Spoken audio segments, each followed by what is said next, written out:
Šiais metais yra organizuojamas pirmasis 1200 km 80 dienų žygis pėsčiomis apie Lietuvą, kurio dalyviai ir organizatoriai ne tik keliaus, bet ir rinks visas pakeliui pasitaikusias šiukšles. Ir vienas iš organizatorių, Giedrius Bučas, kaip tik šiandien svečiuojasi mūsų studijoje. Labas vakaras, Giedriu. Labas vakaras. Labas vakaras. Tai jūs sakote, už švarę Lietuvą per 80 dienų 1200 km per tiek laiko galima visą Lietuvą, kaip sakant, sutvarkyti? Sutvarkyti gal ne, bet apeiti galima.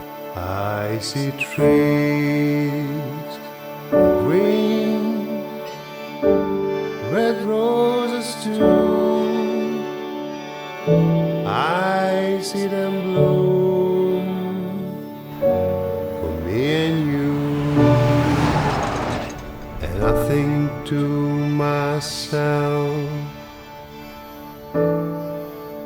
what a wonderful world. Ką mes galim kartu visi pakeisti?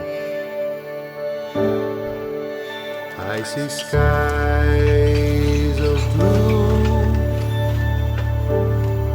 clouds of white.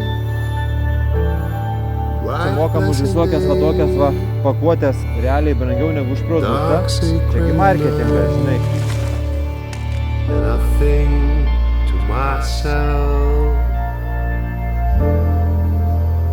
what a wonderful world.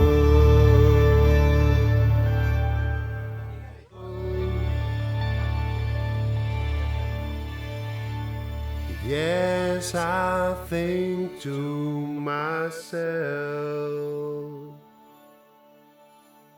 what a wonderful